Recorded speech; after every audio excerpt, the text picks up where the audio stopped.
Thank you, Madam Director. I will call the meeting to order. It is now 5:45. And an accessibility statement. Would you read that for me, Mary? I will. This meeting is accessible to people with disabilities. Microphones or telephones will be used by all speakers. Large print materials are available upon advance request. If you'd like either of these recommendations, please contact Mary Waldron, 508-583-1833.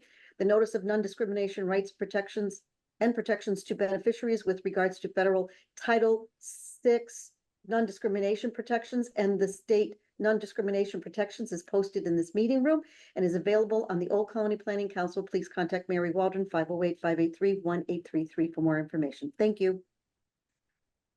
I'll do the roll call, Mr. Chair. Thank you, Mary. Will you call the roll for me, please? I will. Chair Frank Staffier. Present. Lee Hartman. Present. Allison Shane. Present. And then Sandra Wright. Present. Great. That is a quorum, Mr. Chair. All right, Mary. So there is a consent agenda, Mr. Chair. Yes. So I think you would need a motion to take all of these items unless there is a member that would like to take them separately. Well, I'll ask, but in the interest of brevity, let's try to take a motion to accept all of these action items as one. Motion so moved. Okay, seconded. Lee Hartman, second. That was by Lee. So, Mr. Chair, Thank you. So on the consent agenda, you need a roll call. So that's Chair Frank Staffier. Yeah, accept. Thank you. Sandra Wright. Accept. Allison Shane. And Lee Hartman. Accept. So that is unanimous accepting the consent agenda. Thank you very much. Will we get right into the 2024 June meeting? Brenda? I'm sorry. I didn't understand what he said. Okay. Financial reports for August 2024. At the end of August, we had a positive financial standing showing a 0.47% budget surplus. Actual surplus funds available were a total of $47,173. Statement of expenditures report shows total expenses for the month at $237,247.02. Cash position report shows income for the month of $714,550.49. Disbursements for the month were $551,002.73. Total cash available at month's end was $1,571,224.65. OPEB account had a gain of $31,184.85, bringing the ending balance in the OPEB account to $1,219,608.26. Budget resources report. Cash receipts being $714,550.49 brings the total year-to-date receipts to $1,025,094.55. AAA report. Outstanding balance for AAA pass-through programs was $979,708.74. Outstanding balance for AAA admin and ombudsman programs was $225,104.66. This brings the total outstanding balance for all AAA programs to $1,204,813.30. Voluntary transportation account beginning balance was $161,834.94. Restricted fund payments to volunteers were a total of $994.97. Donations received were a total of $348.32, bringing the ending balance in the fund to $161,188.29. ROM statement and activity. Balance at the beginning of the month was $162,212.24. Receipts were $8,350, bringing the total receipts to $16,700. Expenses were $5,896.03, bringing the total expenses to $19,465.36. The ending statement balance was $157,992.91. Budget reports. The spent to date percentage rate at the end of the month was 16.2%. The ideal percentage in the second month of the fiscal year would be 16.67%. So at month's end, we had a 0.47% surplus. Page 1, expenditures at the end of the month were a total of $484,760. Budgeted funds remaining at the end of the month were $2,506,838. I'm sorry, did someone say? Yep, that's okay. Yep, Okay, you're I'm good. sorry. Page 2, projected grant income at the end of the month was $2,991,598. Page 3, projected pass-through income is $1,996,327. Lastly, is the list of combined accounts payable and cash transfers for the month. And that's the end of the financial report for August. And this is an action item, Mr. Chair. So I'll make a move to accept. That was Lee Hartman making a motion to accept. Take this. Go ahead, then And we have a second, That was Sandra Wright. okay, So the roll call. yes, Yep, and I just want to acknowledge that Alex Haggerty from the town of Abington is here as well for today's meeting. I think it's actually Noreen. I don't know why. Oh, that is Noreen. Yeah, Sorry. I'm trying to fix it now. I don't know why. That's I all right. gotta look at this, so. That's okay. apologies. Thank you for doing that. Let me start with Chair Frank Staffier. I'm sorry, I didn't hear you. Yep, Frank Staffier. This is on the roll call of the finance. Okay, report. accept, Sandra Wright, Accept. Allison. Thank you. Lee Hartman. Accept. Thank you. And Noreen O'Toole. Accept. And that is unanimous. okay, Brenda, do you have any other fiscal matters to discuss? Yes, I do. We have a couple of things.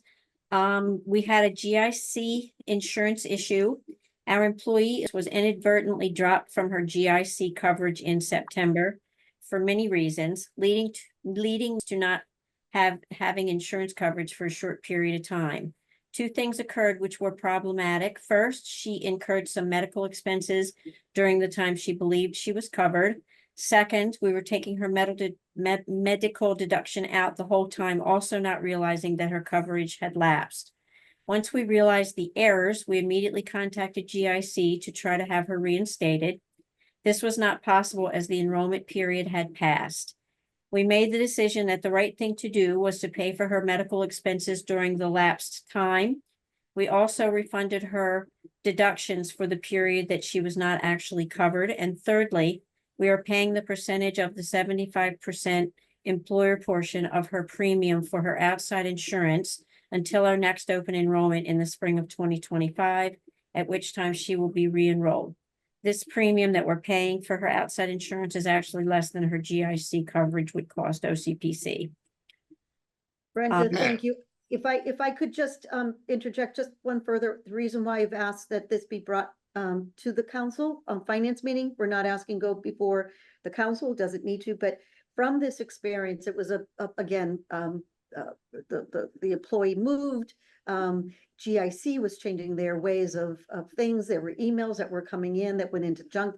There was a lot of reasons. So we did a root cause analysis of this. Again, the fiscal team, Charlie, myself, the employee, her manager. And there are certain things that we're implementing, such as a checklist, so that during the enrollment time, there's a period of time, as for those that may or may not know.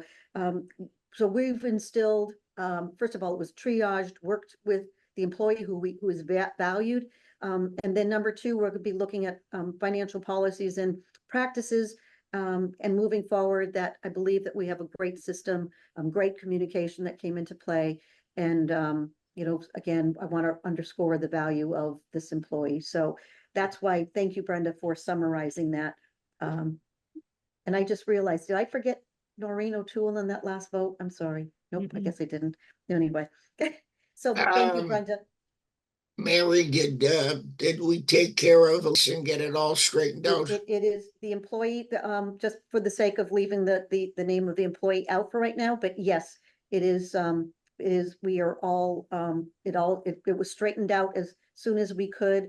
And we are thankful that the, employee was working with us to get that insurance. So Good, as, good. as Brenda said in the end, they, it is at a lesser cost than we would normally would, but, so we are working on that process, and steps have been in play to not have that happen again. Good. Brenda, I think, Thank you very much, to both, Megan and to Brenda and to you getting it done. Brenda, Charlie, I think Brenda has it. Brenda, do you have anything else? I do. Thank I you. do. Audit status report. The audit is still ongoing with, going back and forth with sending them information that they request. And then they review information and sometimes come back with, you know, questions about said information, but it's still ongoing. We're not there yet. So, but we're, you know, it's, you know, actively being worked on a daily basis. And lastly, Northeastern Bank report status. Mary was able to get to the bank to make the changes that were agreed upon. At this point in time, we have a new savings account. We've moved the money into a new savings account with an interest rate of 3.45%. The balance that was deposited into that account is $102,226.47. The remainder of the money has been placed into a new 9-month CD at 4.5%. And the balance in that CD is $105,852.99. So that's finally behind us. And that's And all. Thank you, Brenda. Mr. Treasurer, and I just also want to, this flexibility was given to me to be able to have, to make these changes. That was because of Lee Hartman and the bylaws changed to add the executive director to be on the accounts as a signature. That afforded me not having to chase down some council members who have other full-time jobs. So thank you to Lee, but also to you, Frank, and to the members. In the case that, again, we will always be transparent to reporting out, but it did afford Brenda and I and the financial office that flexibility. So thank you. thank you, Mary. Charlie Kilmer, do you have anything on the trust committee report on the OPEB? Yes, thank you, Mr. Chair. Just want to give you a brief update of where we're at with the OPEB Trust Committee. As you all know, the Trust Committee was formed and there's 5 members. It's the Treasurer of OCPC, Frank Staffier, Stephen Sansonio, a retiree, Pat Charamella, staff member Sean Noel, and myself. So over the last couple of months, the committee's met 4 times, and they've been reviewing the history of the OPEB. As you all know, OCPC started this effort back in 2012, and with an initial investment of $125,000. And going back to Brenda's financial report this evening, you saw that at the end of August, the OPEB trust balance is approximately $1.2 million. So over the last couple of meetings, they met 4 times. It was April, June, and then twice in August. Importantly, what we have done is brought in Rockland Trust, who is our current fiduciary, and they gave a review of the portfolio, history of rate of returns, the current status of the market, and some outlooks and some potential investment options if we wanted to go on the more aggressive side.